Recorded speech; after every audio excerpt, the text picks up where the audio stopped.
بسم اللہ الرحمن الرحیم صلی اللہ علی سیدنا محمد وآلہ واصحابہ وسلم۔ ہمارا آج کا موضوع خاص فقر پر ہے، اور ہم آج انشاءاللہ تعالی حضرت سخی سلطان باہو کی تعلیمات کی روشنی میں فقر کے اسرار اور رموز آپ سب کی خدمت میں پیش کریں گے۔ دیکھیں سامعین، کچھ لوگ زہری معنی کے اعتبار سے فقر سے غربت اور افلاس کا مطلب نکالتے ہیں، مگر یہ حقیقت کے برعکس ہے۔ عارفین کے نزدیک فقر سے مراد وہ منزل مراد ہے، وہ باطنی راہ ہے جس سے طالب پل بھر میں فنا فی اللہ کے درجہ پر پہنچ جاتا ہے۔ مگر دکھ کا عالم یہ ہے کہ عموماً ہم دور حاضر کے پیروں سجادہ نشینوں سے تصوف اور روحانیت کے کچھ الفاظ تو سنتے ہیں، مگر ان کی زبان سے کبھی فقر کا نام تک نہیں سنا، ما سوائے چند فقراء کے۔ حتیٰ کہ جہاں فقر ہے وہاں علم ہے، نہ ولایت ہے، نہ غوثیت ہے، کیونکہ فقر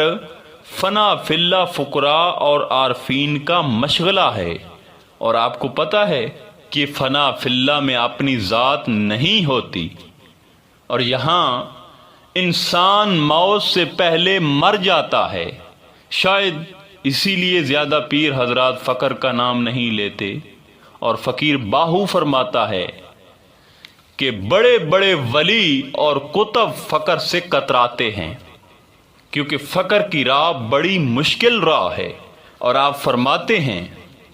باطن میں راہ فقر پر گامزن ہونا آسان کام نہیں، کیونکہ اس میں طبقات ذات اور صفات کا ہر مقام آفات سے پر ہے، اور اس راہ میں ہزاروں ہزار بلکہ بے شمار طالب گم ہو جاتے ہیں۔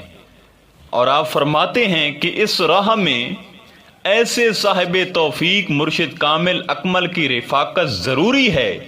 جو طالب کو ظاہر اور باطن میں کسی وقت بھی اپنی نظر سے دور نہ رکھے۔ دیکھیں، یہ حقیقت ہے کہ اگر مرشد کمزور ہے تو طالب بیچارہ فقر کی راہ میں گم ہو کر آفات و بلیات کا شکار ہو جاتا ہے۔ کئی من تارے تر تر ہارے تے کوئی سلامت چڑھیا ہو۔ دیکھیں، یہاں اندر آگ لگانی پڑتی ہے، اور آگ بھی ایسی کہ اگر اس آگ کا قطرہ دوزخ کی آگ پر پڑے تو وہ بھی جل کر خاکستر ہو جائے۔ سلطان صاحب فرماتے ہیں نا کہ ہودا داغ محبت والا دم دم نال سڑیندہ ہو۔ سامعین محترم، جس طرح دنیا داری میں مختلف عہدے اور پوسٹیں ہوتی ہیں، اسی طرح تصوف میں بھی مختلف مقامات اور منازل ہوتی ہیں۔ انہی میں سے غوث و قطب بھی ہیں، لیکن ان تمام مراتب میں سب سے افضل مرتبہ فقر کا ہوتا ہے، جیسا کہ سلطان العارفین حضرت سخی سلطان باہو ارشاد فرماتے ہیں، غوث و قطب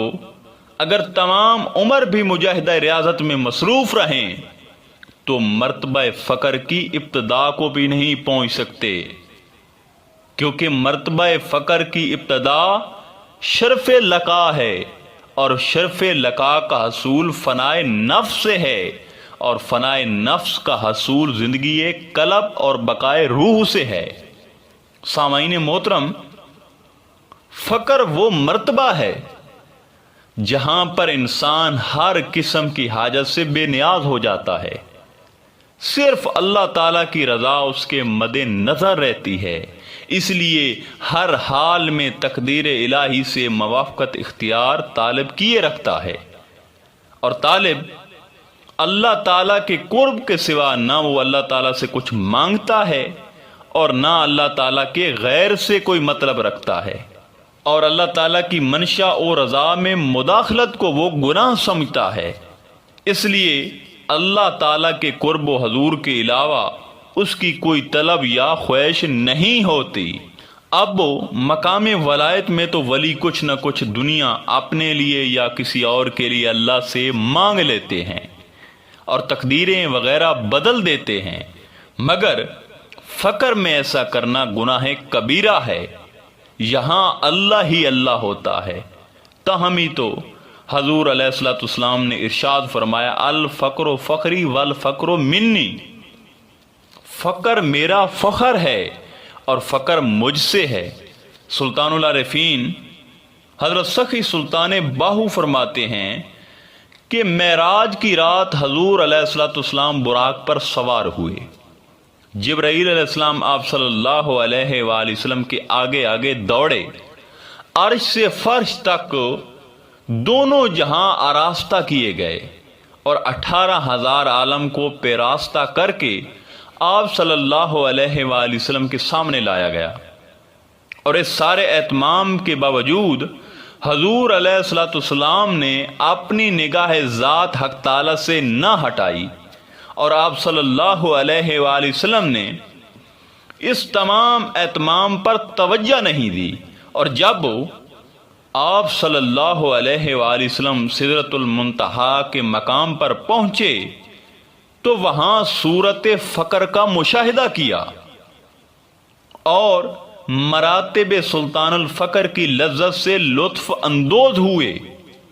فقر نور الہی سے باطن کو معمور فرمایا اور کعبہ قوسین کے مقام پر اللہ تعالیٰ کے قرب اور وصال سے مشرف ہو کر ذات حق تعالیٰ سے ہم کلام ہوئے، اور پھر اس سے آگے بڑھ کر مقام فقر فنا فی اللہ میں داخل ہوئے۔ ملاقات فقر سے غرق فنا فی اللہ مع اللہ ذات ہو کر رفیق فقر ہوئے اور محبت، معرفت، عشق، شوق، ذوق، علم و کرم اور خالق سے متخلق ہوئے، جیسا کہ فرمایا گیا ہے،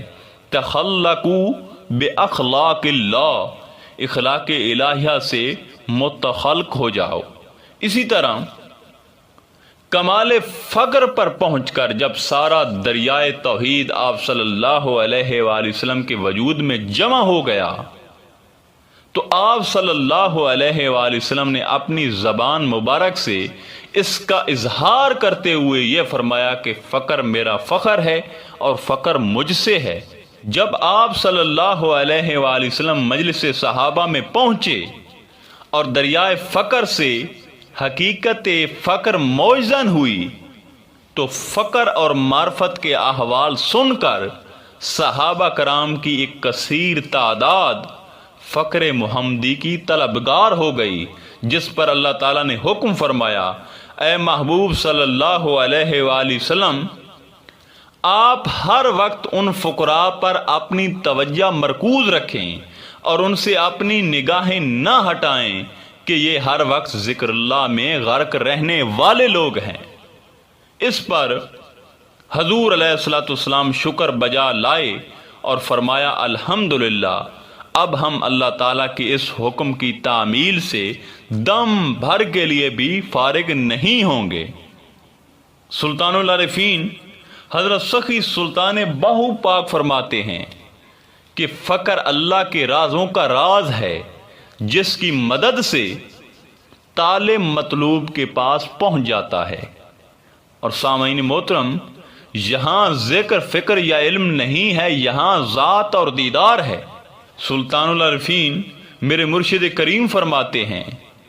راہ فقردہ پرے پریرے اوڑے کوئی نہ دسی ہو، نہ اتھے پڑھن پڑھاون کوئی نہ اتھے مسئلے کسے ہو، اے دنیا ہے بت پرستی مت کوئی استے وسے ہو، موت فقیری یہ سر آوے باہو معلم تھیوے تسے ہو۔ یعنی راہ فقر بہت دور ہے اور اس کی کوئی انتہا نظر نہیں آتی، اور عالم احادیث میں جہاں فقر کی تکمیل ہوتی ہے نہ تو وہاں علم اور تعلیم ہے اور وہاں نہ ہی شرعی مسائل، قصے، کہانیاں اور مسئلے ہیں۔ تیسرے مصرے میں آپ فرما رہے ہیں،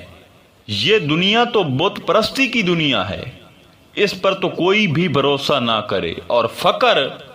موتو قبل ان تموتو کے بعد حاصل ہوتا ہے۔ اور آپ فرما رہے ہیں فقر نہ تو عالمانہ گفتگو میں ہے اور نہ مسئلہ مسائل اور قصہ خوانی میں ہے،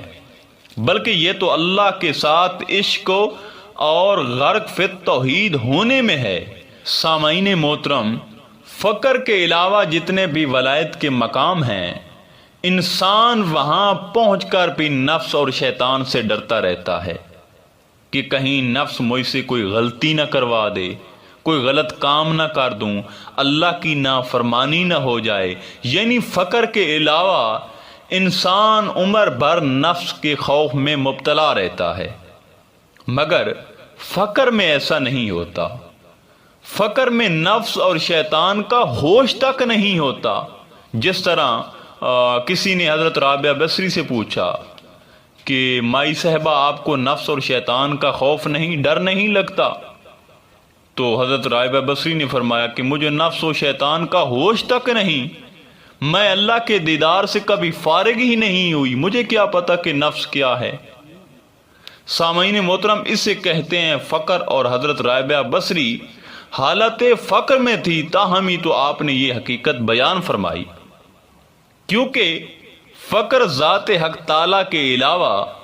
ہر چیز ہر جہان سے بے نیازی کا نام ہے۔ آخر میں دعا ہے کہ اللہ تعالی ہم سب کو فقر پہ چلنے کی توفیق عطا فرمائے۔ انشاءاللہ تعالی ملتے ہیں ایک نئے موضوع میں، تب تک اللہ نگہباں۔